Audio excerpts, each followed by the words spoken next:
Oke, Assalamualaikum warahmatullahi wabarakatuh. Ketemu lagi sama aku, Kak Erisha dari Master Institute.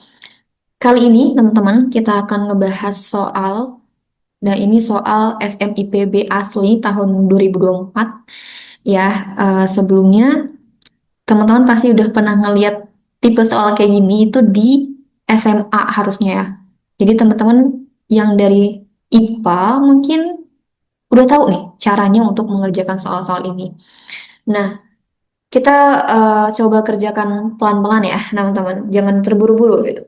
Atau teman-teman boleh mengasah ingatannya dulu dengan mengerjakan sendiri juga boleh gitu. Oke, kita mulai. Pertama, kakak mau nge-review dulu ya sebelum teman-teman lupa gitu. Nah, jadi golongan darah itu ada namanya sistem golongan darah ABO. Ada yang A, ada yang B, ada AB, ada yang O. Nah, atau dalam biologi sih ini ibaratnya tidak punya golongan darah gitu ya, nol gitu. Nah, genotip genotip itu kita ibaratkan seperti kode aja ya teman-teman, kode. Kalau di sini kan ada yang IA, ada yang I kecil. Tapi kalau teman-teman pernah di SMA-nya ketemunya sama IA, IO, ini juga sama ya teman-teman. Jangan bingung, ini sama aja gitu. Terus kalau IB, I kecil itu juga kita ibaratkan sebagai IB, IO juga bisa. Jadi teman-teman ada banyak opsi lah gitu. Bisa IAI atau IAIO gitu. Nah, ingat juga teman-teman, jangan lupa kalau misalnya golongan darah A itu punya khasnya ada yang namanya A, masih ingat homozigot. Kenapa homozigot? Nih lihat nih, homo itu kan artinya sama. A sama A. Nah, kita sebut sebagai homozigot. Nah, ini kan A sama I kecil atau A sama O. Nah, ini kita sebut sebagai heterozigot atau artinya berbeda. Heterozigot gitu ya. Nah, kalau AB itu satu aja, IA, IB. Kalau O itu bisa II atau kalau teman-teman sering ngelihatnya pakai IO, IO juga boleh gitu ya. Oke, sampai sini bisa dipahami ya. Ini untuk kode-kode dari masing-masing golongan darah. Sekarang coba kita perhatikan pernyataan-pernyataan berikut ini. Pasangan pertama, ada pasangan pertama nih, si bapak, misalnya si bapak Budi sama si Ibu Wati, gitu ya. Bapak Budi sama Ibu Wati. Ini pasangan pertama. Nah, pasangan pertama itu mereka tuh keduanya tipe darahnya AB. Berarti eh, si bapak ini suaminya itu punya tipe golongan darah AB, kawin dengan ibu yang atau istri yang punya golongan AB juga. Ingat tadi kalau AB itu kodenya apa? IA, IB. Nah, disilangkan dengan sama ya, IA, IB juga. Oke, berarti jadinya apa nih? Gini ya, kalau aku pakai cara seperti ini. IA, IB. Jadi IA, IB. Nah, kita kalikan. IA dikali IA, IA, IA. IA dikali B, IA, IB. IB dikali IA sama aja ya. A dulu yang tulis. IA, IB. IB dikali IB. IB, IB. Nah, ingat lagi tadi. Kalau IA, IA tadi berarti golongan darah apa? A, homozigot. Terus kalau misalnya yang B, yang ini, yang AB ini, berarti golongan darah AB. Yang ini juga IA, IB itu golongan darah AB. Yang terakhir ini IB, IB golongan darah B. Oke, berarti pasangan pertama kemungkinan anaknya tuh bisa bergolongan darah A, bisa bergolongan darah AB, atau bisa juga bergolongan darah B. Itu untuk pasangan yang pertama. Sekarang ada pasangan kedua, misalnya ada suaminya Pak Danu misalnya.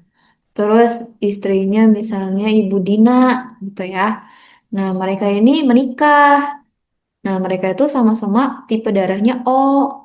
Nah, berarti kode genotipnya apa? IO, IO gitu kan. Sama ibu si istrinya juga nih, IO, IO si istrinya. Jadi kita silangin. IO, IO disilangkan dengan IO, IO. Atau teman-teman juga boleh ya pakai II juga boleh. Nah, kita silangin. Nah, oke. Berarti kalau ini 100% anaknya O semua ya. Gitu. Berarti golongan darah anaknya O. Itu. Oke, ini pernyataan satu dan dua. Sekarang pernyataan ketiga.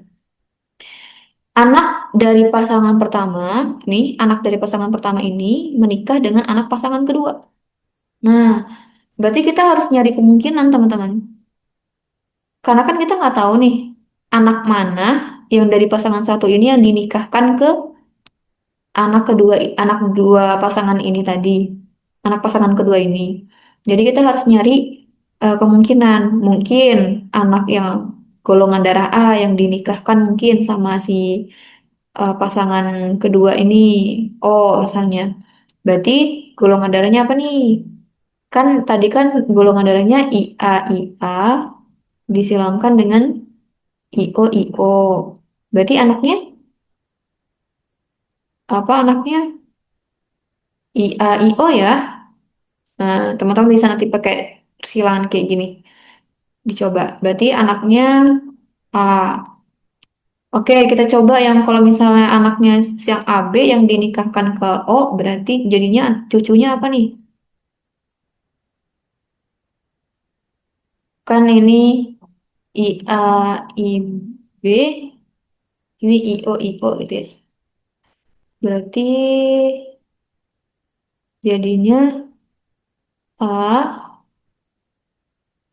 dan B ya, golongan darah cucunya ya. Oke, A dan B. Oke, sekarang anak yang golongan darahnya B kita silangin sama si O. Berarti tadi IB silangin sama IO. Berarti anaknya B. Oke, ini cucu ya. Ini untuk mencari cucu. Oke, sekarang kita lihat pernyataannya. Anak dari pasangan pertama tidak mungkin memiliki tipe darah B. Apakah benar pernyataan ini? Benar nggak? Dari pasangan pertama tidak mungkin katanya. Mungkin ya. Di sini ada kok yang golongan darahnya B. Berarti pernyataan pertama salah. Cucu dari kedua pasangan tersebut mungkin memiliki tipe darah AB. Cucu dari kedua pasangan ini, nih, cucu mungkin memiliki tipe darah AB. Ada nggak yang tipe darahnya AB? Cucunya. Nggak ada ya? Berarti salah.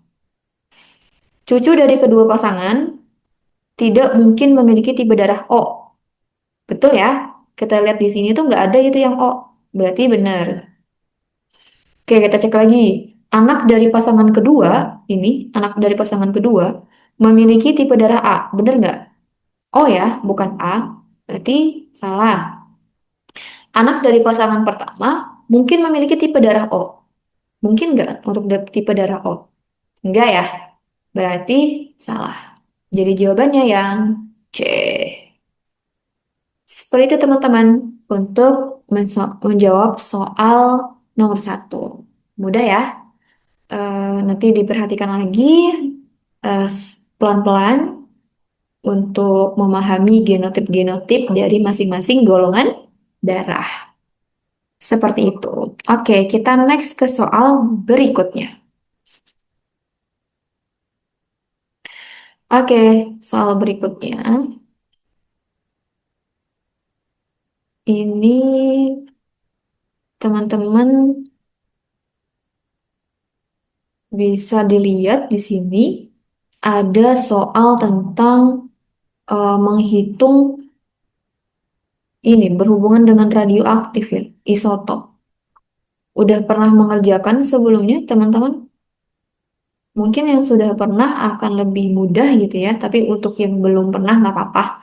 Kita coba di sini. Seperti itu. Nah, kita lihat. Dr. Hubner adalah seorang ilmuwan terkenal yang sedang meneliti peluruhan radioaktif dari isotop tertentu.